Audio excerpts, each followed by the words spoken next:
Grant Hill. Oh, my! There's the shot. He's going to hit. Oh, wow! Steve Smith. Here's Isaiah. Let's see what we got. Great move by Weber to lose two defenders. And we welcome you to another episode of Open Court here on NBA TV. And I know there have been a lot of open courts. This may be one of the greatest of all time. And I just say that because the panelists get to pick the topics in this episode. Isaiah Thomas is one of those panelists. Always wonderful to see you, Zeke. Great to see you, Austin. 3D, Dennis Scott has plenty of ideas, and I know that his topic on AAU is going to be something you guys can sink your teeth into. Steve Smith is here, and I believe Smitty is still the only person to appear on every edition of Open Court. That's right. Yes. I think so. I think the streak is intact. Yeah. Wait, every show, but I think last time I missed one. Not only that, but the Smitty is the kind of tea that a lot of us drink during the shows. I don't know what you put in that bad boy, but it's You might have You gotta move and tea. This may be the only show that Smitty's not sitting here. and I think there's actually some tea in it, but I'm not sure. Grant Hill joins us once again for this edition of Open Court, and to his right is Chris Weber. So let's dive in, guys, and because I'm hosting the show, apparently I get to pick the first category, and here's mine. It's called Crossing Paths, and it could really have a couple of different, it could be crossing paths or on the radar. When you first had a chance to interact with somebody else on the panel, or you first heard about their game and then finally got to see them. Just as an example, I remember the first time I met Dennis Scott. He was still a high school kid, and I was working at the ABC affiliate in Atlanta, WSB. I'm the weekend sports anchor, and they had a midweek press conference called by Bobby Crimmins. We're going to announce this great signing we've got, and here is Dennis Scott down here, and I saw this kid. Wow, so this is this remarkable three-point shooter that everybody, and you remember that? I mean, yes, I do. mean, you signed and you came down and had a big press conference and everything. Yeah, I remember we were teasing you. You had hair, I had hair, and all that. We had fun now. Neither one of us has hair now. So, but to your question, topic, Ernie, this gentleman right here, I remember coming back from the Final Four, guys, I was thinking about, should I leave school, should I stay? And John Sally invited me. Y'all were going to win your second championship. And I remember being in the locker room, and Isaiah's getting ready, and Vinny's getting ready, and John's on the cell phone. I'm like, man, it's a lot of chaos going on here. Bill's over here doing his thing. I said, this is the NBA. I think I'm going to stay in school. And then when the game started and the way the togetherness came, that's when I realized that when you're in the locker room and guys go home, you don't have to be on the same page. Because one guy may be in the reading, one guy may be in the operas, one guy may be in the music, or whatever it may be. But once you come on the floor, you're together, you're a unit. And that's what I learned from Isaiah. And I got back home, I said, Ma, I'm leaving. I'm going to the NBA. I see it with my own eyes now. There's no more dreaming. I see how it works. So crossing paths with Isaiah and that Piston team, that's one of the reasons why I left school early. Were you starstruck at all that day? No question about it. I mean, because all of us sitting here, we all dreamed about going to the NBA, right? Go to college and all that. But until you actually see it and touch it and feel it and see the media all around him after the game, Bill's like, Dennis Rodman sitting there, a quiet Dennis Rodman. This is before the tattoos, before the hair, changing the colors. Dennis Rodman was a quiet guy. I'm like, Joe Dumars, quiet. But once they came on that floor, that's when you realize this is where grown men play the game and play together. And I said, yeah, I think I want a piece of this. Where were you the first time you saw Zeke? I met Isaiah at Orchard Lake Camp. He was doing these dribble drills, and he picked guys out the crowd, and I wasn't one of the guys he picked. And then I went to a free camp at the Pistons facility with our church. So we had to sit way up at the top. But before we got to the game, we got to have a Q&A with the Pistons. And I remember Isaiah standing there, and he kept scratching. And I'm like, what's wrong with him? And I remember him saying, well, I'm allergic to concrete. And I remember my brother raising his hand saying, how much money do you make? My brother's like 6 years old, and so it was always like a piece of seeing Isaiah. And then when I got in high school and before, made some decisions, he was there for me. And to be able to talk and all those, so it was from a fan to seeing how he and his mother relayed. He would always say, "Hi, Mom." I said, "Hi, Mom," after every game because my mother loved Isaiah because he loved his mom. And it was just that type of relationship. So forever, I've followed him. You've been sitting here just listening to all this. What are your recollections of this, and why do you give this guy a piece of your time? And are you really allergic to concrete? I never knew I was allergic because we couldn't afford doctors or whatever. Until I got to the NBA and they give you the physical and everything, and then they say, well, you know, you're allergic to A, B, C, D, and E. And I said, oh, I didn't know what it was. I just thought like I would just start coughing. Okay. Well, back to the point. But anyway, these kids looking up to you and you giving advice. So it was always taught to me that you have to be a servant to the community. You have to be a servant to everyone that you meet. You give of yourself, you give of your time, you pass on knowledge. And my job when I got to the NBA was not to necessarily be this great NBA player, but my job was to go out and be a pillar and a servant in the community. And that's what I tried to do. I tried to go to people's homes. I would give food away. I would knock on people's doors. He's being modest, EJ. He came to my block in a Toyota 4Runner. Yes. Everybody on my neighborhood came out, but they were really respectful. So as he walked into my house, everybody started clapping. When we came out my house, because my father gave everybody a look like, don't come over here and mess with Isaiah. Everybody was like behind the trees and stuff. And then Isaiah was like, and once he smiled, boom, everybody came over. Now, think about how important this is. It's Isaiah and the ice cream truck.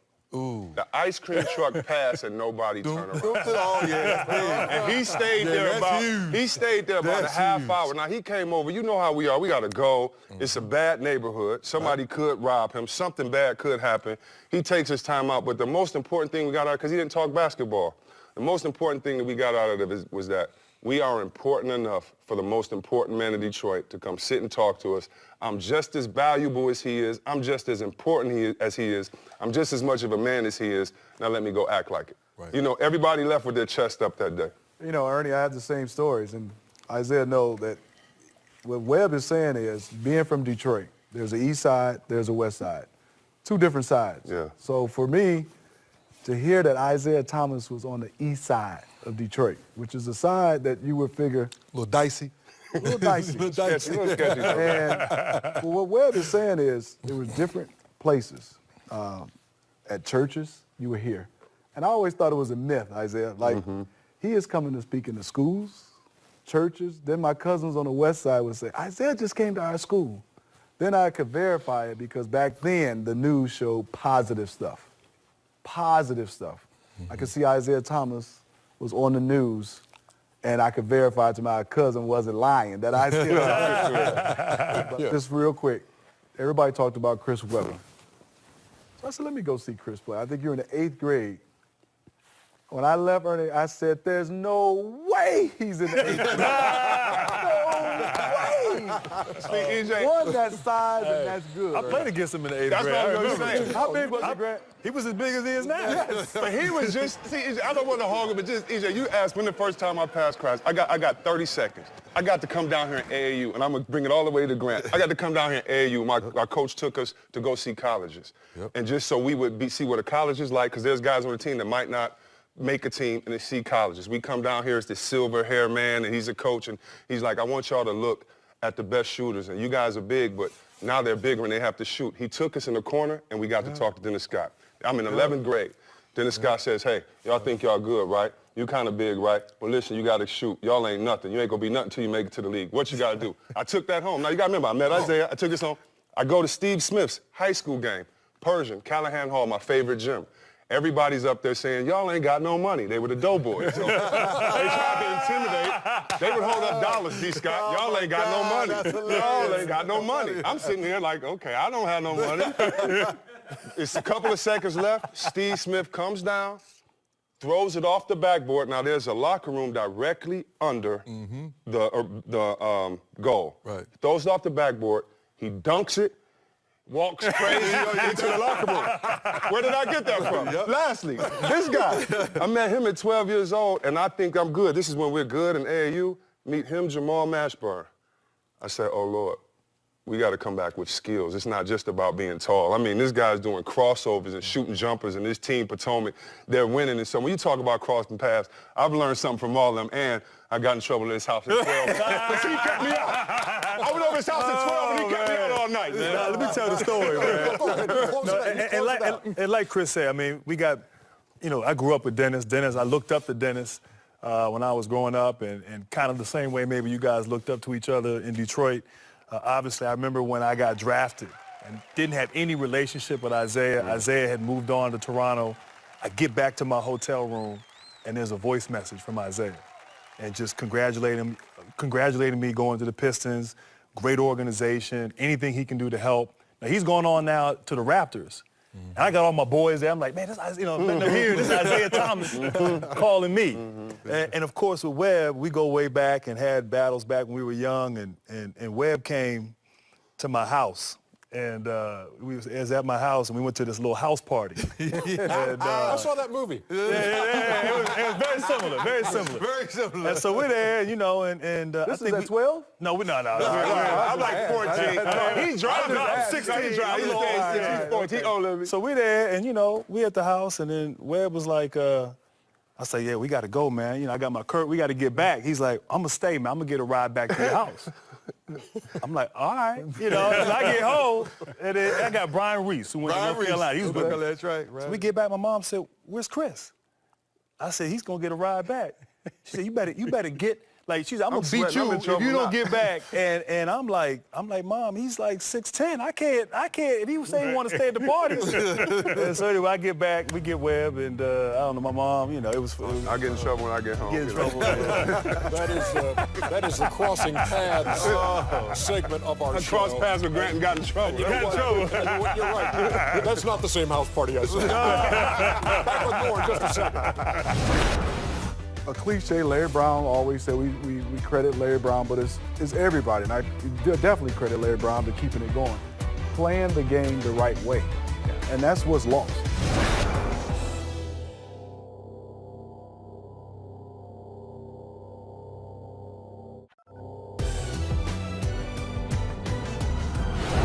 We welcome you back to Open Court, and it's the show in which the panelists select the topics segment by segment.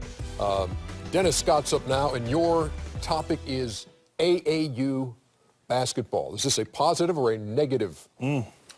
Well, for me today, I think it's gone to the negative versus when we were playing AAU.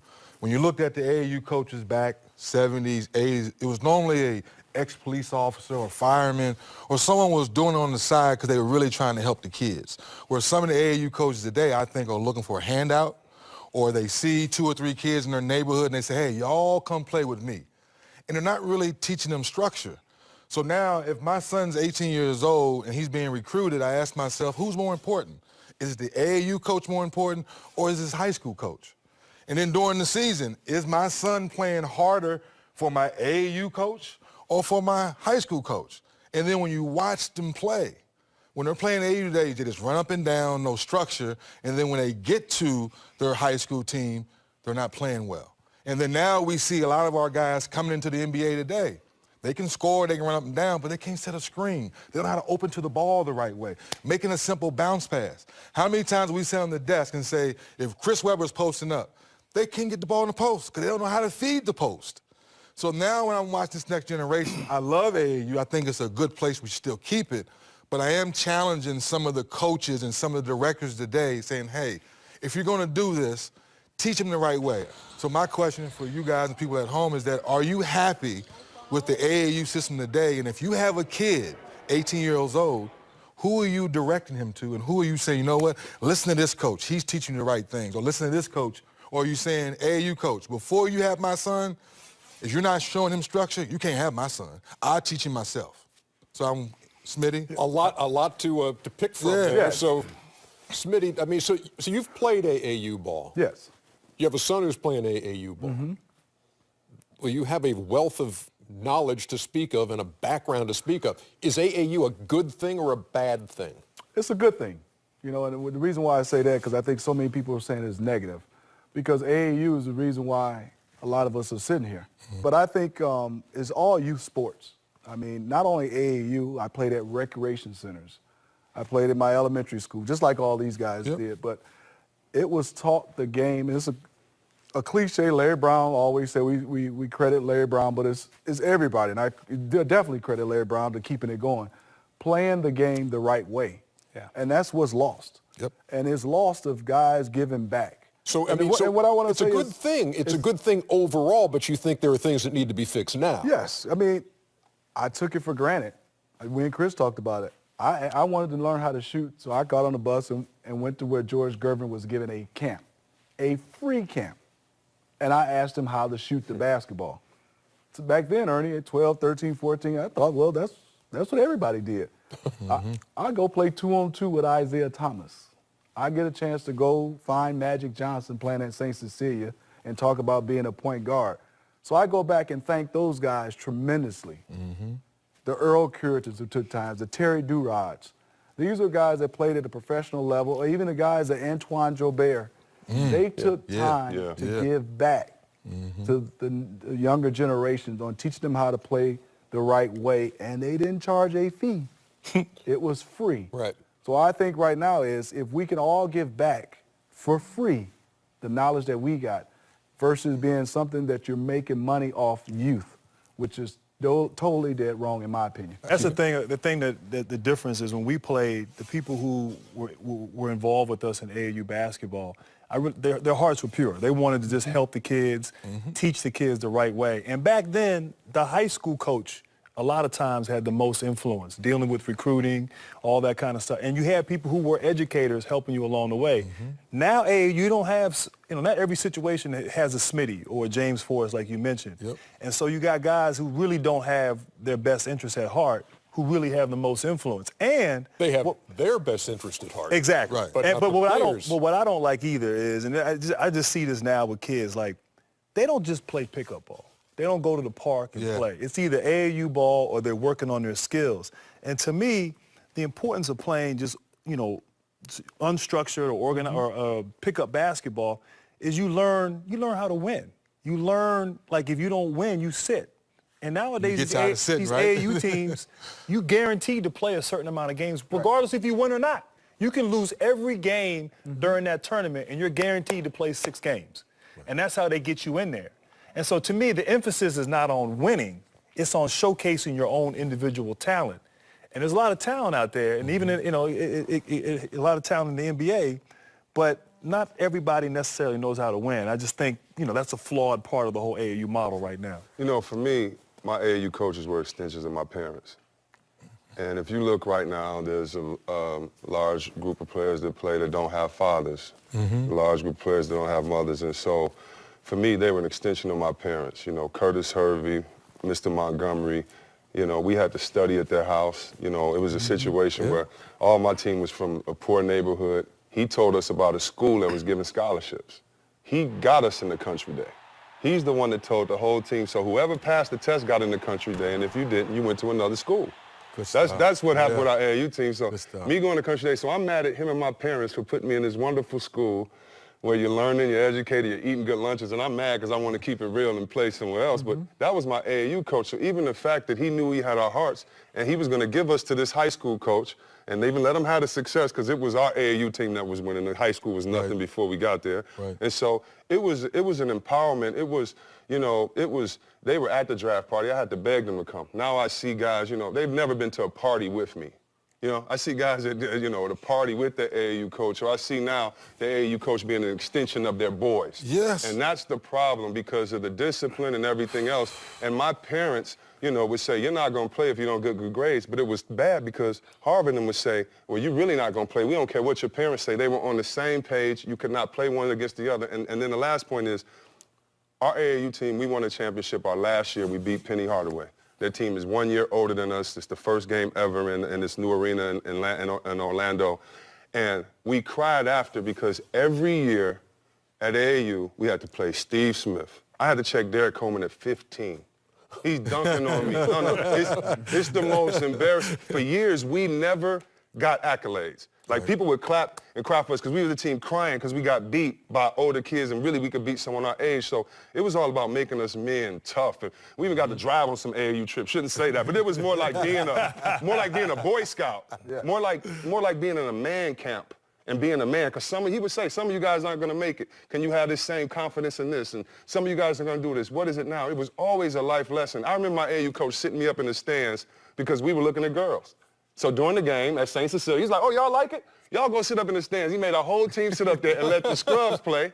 But it was lessons, you know what I mean? It was life lessons, and I just love that type of thing, you know.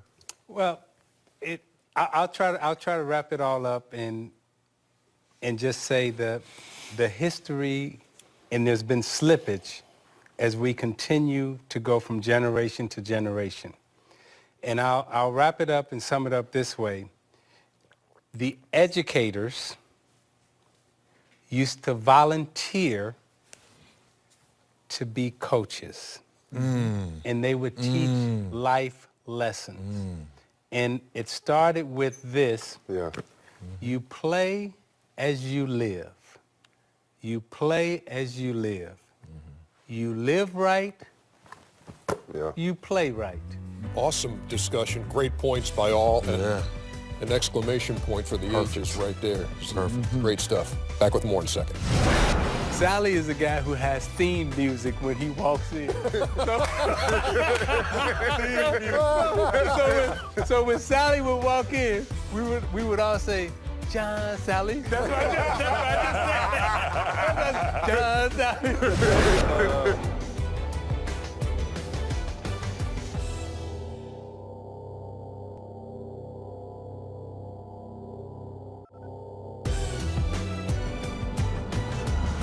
Back here on Open Court, it's Grant Hill's segment, and his question is, who is your funniest teammate? Yeah, It's your topic, so lighten the mood a little bit. But you know, you play long. I played 19 years. Oof. You come across a lot of characters. A lot of years. But you know, for me, hands down, it was Shaquille O'Neal.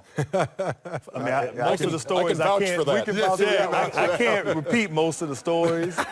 But I mean, every day, I think he literally would come to practice every day thinking of how can I make everybody laugh. And but did it actually make you laugh, or did it just make you shake your head? A little bit of both. But I mean, Shaq. I remember one time we getting ready to play a big game against Dallas. As a matter of fact, I think it was a TNT game.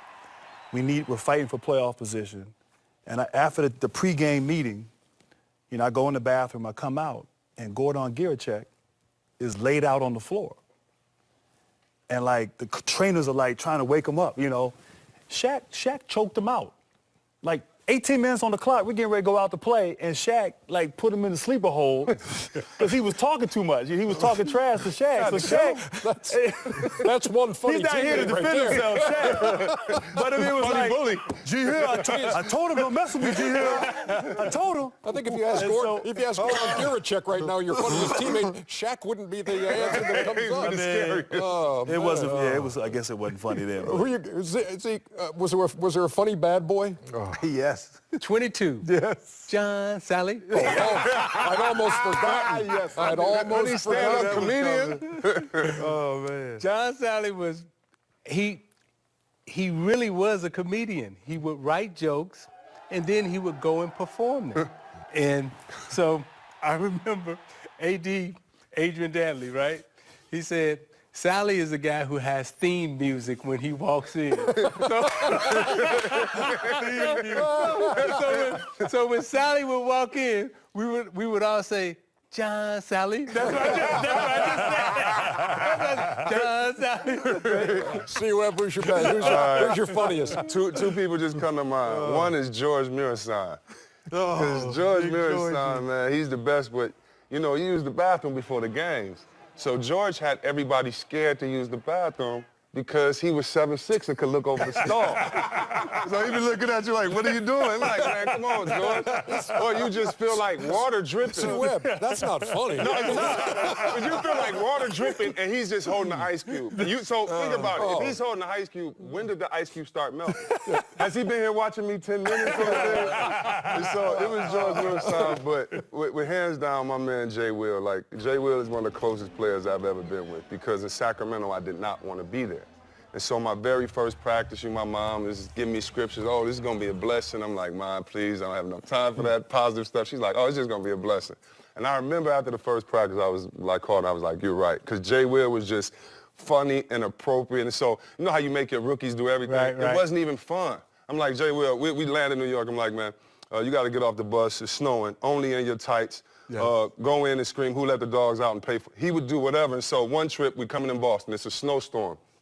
We would make him do all the things. And he was like, if I do one thing, you know, can I be off? We were like, yeah, whatever. So we get in Boston. I'm just listening to headphones. It's cold. It's freezing. And we're like, yeah, you know, what's going on? We get to the hotel. Everybody's checking in. Everybody's like, where's Jason? And we really can't find him. It's about maybe 3-4 minutes. And one of the ball boy goes, and we looked under the bus, picked up the thing under the bus. He's laying on the luggage up on the bus. Yes. And he was like, what are you doing? He was like, I ain't want to ride with y'all bitches up here. And he was just sitting, and he's just laying posing, and he's ridden from the airport. Do you understand? Yes. He's our starting point guard, man. Yes. What if he would have fell out on the freeway? What if he would have frozen up under? There's no heat up under. But he was the type of guy that always wanted to shock and was always funny and always had some funny words. And he's just funny all the time, so you can't remember 1 or 2, 3 instances, but Jay Will, man. The next couple of minutes, you guys can split this time, 3D and Smitty. Well, you know what? Glenn Rice was one of the funniest players I played with. Talking about joking. But I would say the guy that just shocked you, Ken Norman. Yeah. Ken Norman. Snake. He ain't seen funny. You funny? Different funny. Okay. So I'll give you 2 of them. Our general manager, Pete Babcock, wore some bad shoes. So he used to always say, Pete Babcock, do those come in leather? And Pete would say, not leather. And we bust out leather. I love that. And then the last time, Lenny wasn't playing him. And we were playing the Chicago Bulls. And being him from Chicago, Right. he used to go, ooh, Michael Jordan's going to be jumping high. And I got the best seats, Smitty. And, ooh, Lenny. And if you want to see what Lenny broke the record, all-time wins. I know where you're going. Cheesing with Lenny. Ken Norman by far. He used to always say, Smitty, George, go to George. I talked to Juanita. He's going to get 50. His wife said, that's good. That's good. Oh, man. That's mean, too. Oh, man.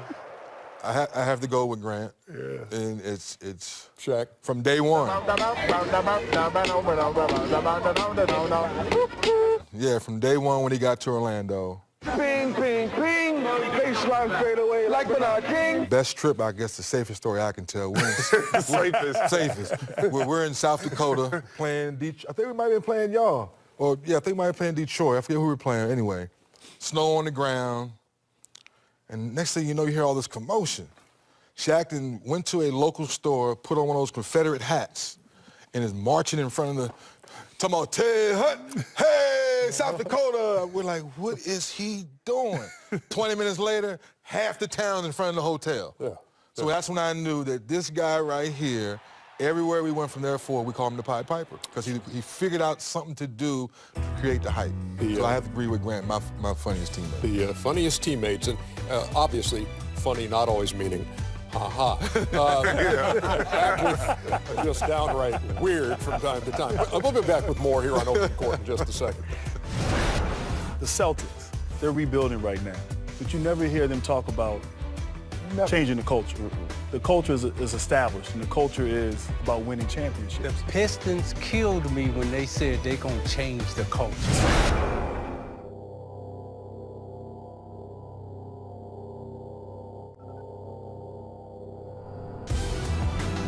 Open Court continues, and the panelists select the topics for each segment. Isaiah, I just got yours boiled down to money or the ring. Explain.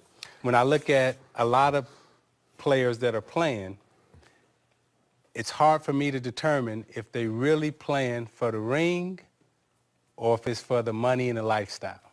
And I just want to know what your thoughts are. Fire away, y'all. Grant, what do you think? Well, I mean, I'm not that far removed, and so I would say that there's probably a small minority that are playing to win. I think a lot of guys may say or think that they're playing to win, but I think playing to win is backed up by your actions. It's backed up by your habits, your professionalism.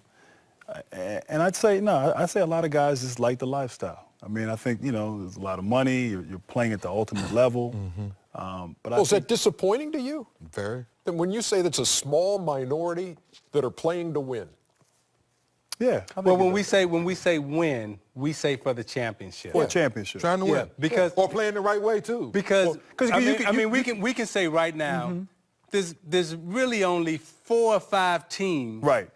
that we can single out and say these guys are really trying to win the championship this year. Then there are a lot of teams, there are a lot of players, coaches, organizations that are saying it ain't that important to us. Like I saw you cry in college.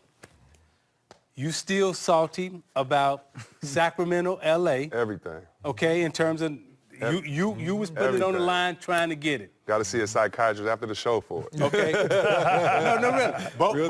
Both of you, right? You was in the finals. Yep. Didn't get cried. Yep. Everything else. Yourself. Okay. I heard you talk about you and Kevin Willis being from Detroit, winning with San Antonio, and both of y'all crying, hugging, so forth and so on. Right? Right. You're chasing it since you was this big. Not the money, but the ring.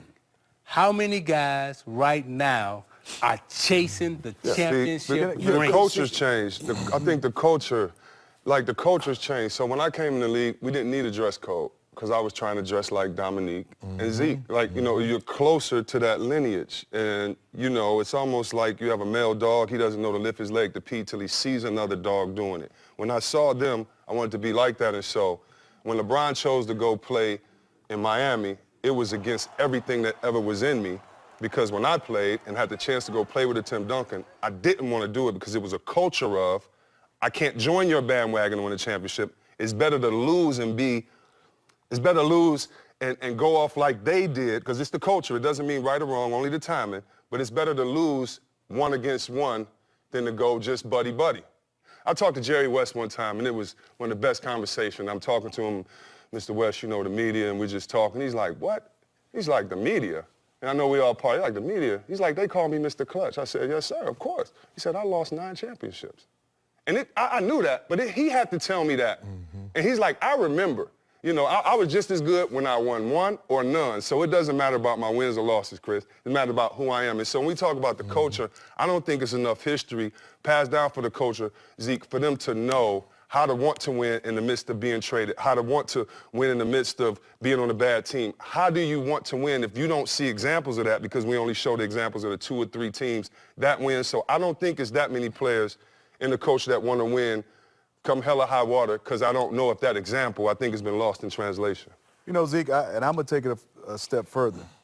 Great question for the players. And I will go with Grant. I would say it's fewer as we keep going generation to generation. And I also would say it's because there's a lot of coaches in organization. I have never heard the word tanking till the last 3 or 4 years. I mean, It's the culture now. I'm looking at the Boston Celtics right now, to this day. They are revamping, but they're still competing. Yeah. Hard. Winning. Playing hard. Playing hard. Yeah.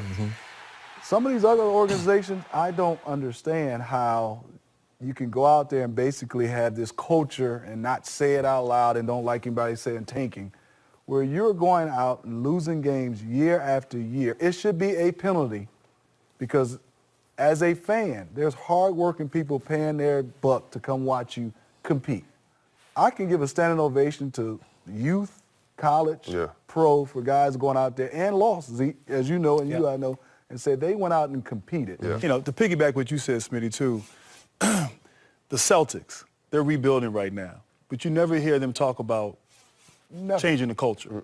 The culture is established, and the culture is about winning championships. The Pistons killed me when they said they're going to change the culture. That's when they went. No, that's when they went to the ugly. But see, that wasn't the Pistons. Well, it was the Pistons. It was but see, Zeke, marketing. it's Forgive the me, PR. It just came out. I'm But sorry. you right, though. hey. That's what I'm saying, Zeke. What's being taught to us, so when y'all played, when you hurt your ankle, scored 44, you came home, it was a parade, and all of Detroit took pride in, we'll never be as big as Hollywood. We don't have Jack Nixon, but you know what? We won because we okay. We got Isaiah, and we would rather be ourselves than be you. And it's turned into a culture where we'd rather be whoever win. That's why I hate, like, okay, the Knicks are bad, but it's the NBA is not just through New York. Everybody has the right to win, and I think that the culture has made it so that if you're not a winner, or if we didn't put you on the win, now you can win however you want to. Now, you could have been the man, sit on the bench for 50 games, win a championship, and you're still a champion. And there's guys that are trying to do that too. So it's like, I think the culture from the grassroots, like Grant said, with those coaches saying, the educators saying, this is how you win. In other words, I don't have to cheat you. If I lose to a better player, I held my head, I wasn't a punk, I still really won that night. That's not in there no more. It's about how many big the commercials, or what I could do, how smooth I am going to the game. Am I on the video game cover? Because that's the smoke and mirrors, because people really gonna think I could play because I'm on this cover, as opposed to busting somebody's butt every night. And that's where I'm at. So the money and the lifestyle is chased, socially rewarded, and accepted more so than winning.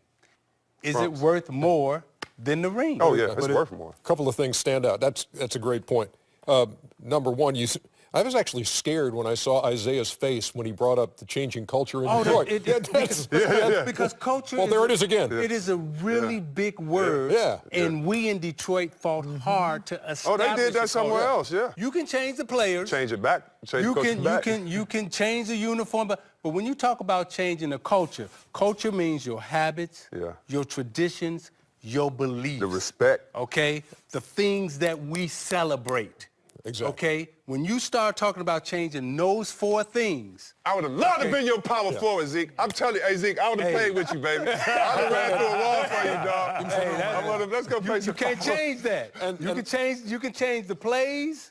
You can change the system. Don't mess with the Detroit Pistons. All right, okay. And the second thing that stood out about that segment was I had no idea that dog had to see another dog before he knew the race was my dog. I had a boy dog. He won't lift his leg. I was like, man, lift your leg. From this show. Somebody else brought their dog around. He lifted. Oh, he gets it. Man, my dog was slow. Every time we do this. My dog's name is Zeke, too. How about that? I swear on everything I love. And it comes full circle. We'll be back. I understand sometimes guys got pregame routine, go to the restroom, shower, whatever. I'm about to do jump ball, I said, where the heck is Ronnie Cycli? Man, nobody can go to the bathroom that long. Assistant coach said, Ronnie's been traded. I said, what? The fight before the game? Throwing warm-ups?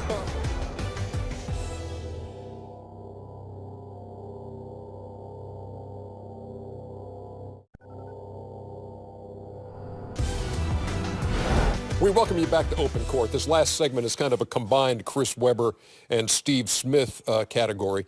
When you're traded, and I think we can dovetail this into when you change location, when you change teams. And the only person who really hasn't changed teams is Isaiah. So this, I think, was an attempt by C. Webb and Smitty just to exclude Isaiah from the conversation, but you're welcome to listen to it. So what is it like, Smitty, when you're traded? You know, Isaiah will be able to talk because he saw guys being traded. I think for me, and people don't know the behind the scenes of being traded sometime. I was with the Miami Heat. Me and Grant Long had just got finished playing the Phoenix Suns, and we were on the runway with the team playing. Yeah, tell us. And it was going, and it stopped. So I said, ooh, we're having some problems. Steve, it ain't stopped like that. It was going fast. It was I mean, he got a phone call like, hold on. It stopped, and the general manager said, Grant Long and Steve Smith, can you come here? I said, yes. The captains, what's going on? Y'all been traded. So that's my first time being traded, Isaiah, but in that matter. No warning, just the plane We had just got finished with West Coast trip because I was playing with Miami. That's wrong. We were going back to Miami, and we were finished with the West Coast trip. Atlanta was just starting their West Coast trip in Phoenix. So to talk about how the hurt, I had to go get my bags out of the belly of the plane, and me and Grant was like, why am I trading with you? What you doing to mess us up? And people don't understand, my car is still at the airport. You got to call people. I don't have any clothes Cold. other than what we brought, and that plane takes back off. And You sitting there looking at it like, so oh. I'm saying that hurt. And I think also the second one for me, when I got traded from Portland to San Antonio, when I had just asked management, not ownership. Paul Allen was a great owner. I heard I'm getting traded. I just want to know because I want to buy a house and get established. And they said, no, you good. You ain't bought a house. And then I was traded to San Antonio. So just people understand, it's a business. It's a business. Yeah. It's a business as well. And my crazy trade story is we're in warm-ups in Toronto, and warm-up get together, and Ronnie Cycling runs into the bathroom. And Ronnie Cycling, he come back, we're like, hey, get ready to start. I said, I understand sometimes guys got pregame routine, you go to the restroom, shower, whatever. Now about to do jump ball, I said, where the heck is Ronnie Cycling? Man, nobody can go to the bathroom that long. Assistant coach said, Ronnie's been traded. I said, what? The fight before the game? Doing warm-ups? Yes, in warm-ups. I was like, oh, man. Then a few months go by. Next thing you know, I'm sitting there, and you're talking to your point to me, you're talking up a man, how things are good, D, everything's good. My agent calls me, what's up? Yeah, you're on your way to Dallas. I said, huh? I just talked to man, they said we good. No, you go for Derek Harper and Ed O'Bannon, pack your bags. Man, no way. Get to practice. Hey, D, thank you for your services, man. You've been great. I'm like, man, let go of me, man. You told me you liked me, man. You had me to... So that's the toughest part about the business of our game is that you build these relationships with the general manager, the coaches, the people in the arena, the people who park our cars, and then when you get that call or that pink slip and say, hey, see you later, you no longer as this family, it hurts at first, because that's all you know. For me, I was in Orlando the first 7 years. So that's all I knew, Orlando, and then now I get shipped off to Dallas. C. Webb? The trade that hurt me the most is when I wasn't traded. It's when Doug Christie was traded. I'll tell you why. Maybe you guys are going through this. But a lot of times guys on the team know the players way better than the coaches and the management. And I knew that if it wasn't for Doug Christie, we would not get far. Not because of on the court anything. We needed to pay him just for how hard he practiced. He held us to a different standard, he and Mateen Cleaves. So Doug Christie got traded. And that trade affected me more than me getting traded because I knew in my head, though I didn't want to admit it, that was my last time ever to compete for a championship. We had just come off playing the Lakers. He had fought Rick Fox. We had them. We ready to go. He's he double teams. He's heart and soul. So any other flashy stuff on our team, okay, we can do that because he's the heart and soul of defense, and he's the one there guarding Kobe, 44. Right in his face, Kobe can give it to him, but every play he's there. And when he got traded and we didn't have we have been building all year. I'm passing out books. We're talking.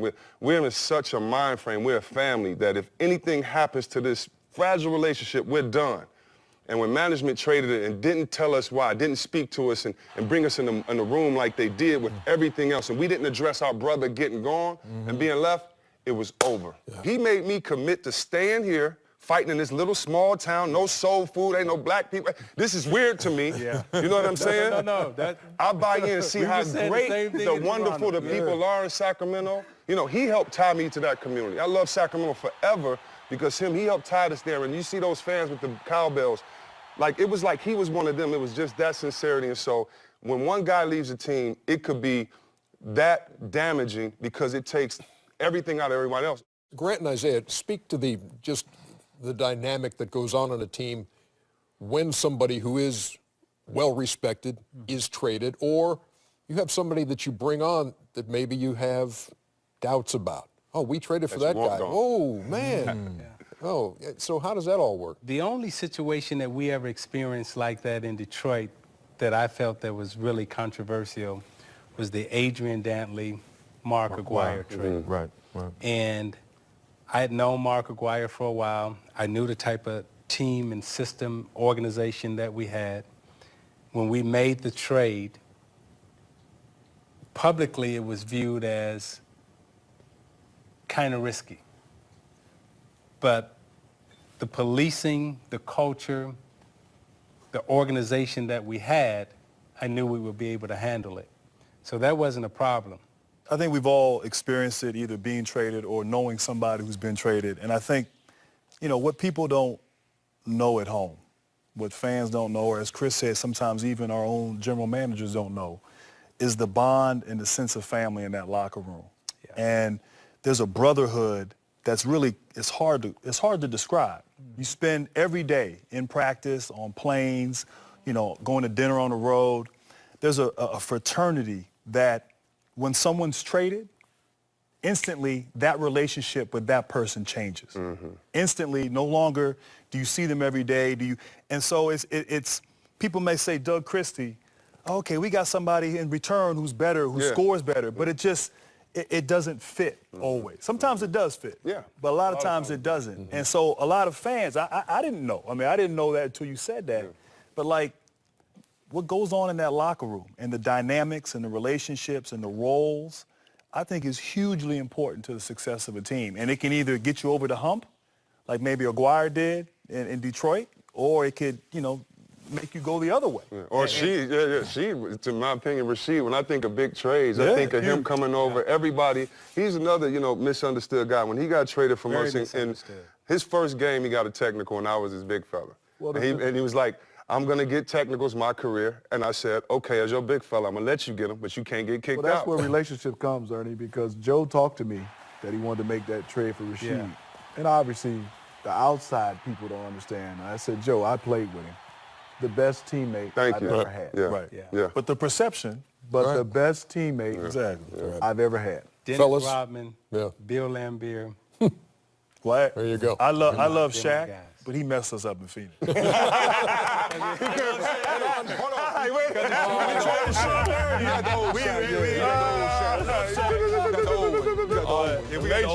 On that note, we wrap it up. Fellas, that was excellent stuff. And to Smitty, I feel your pain. I can just hear this is the captain speaking. We're going to be cruising at 30,000 feet unless you're Grant Long or Steve Smith. Jump off.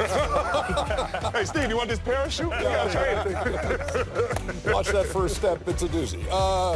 We'll see you next time on Open Court. Bring back those peanuts.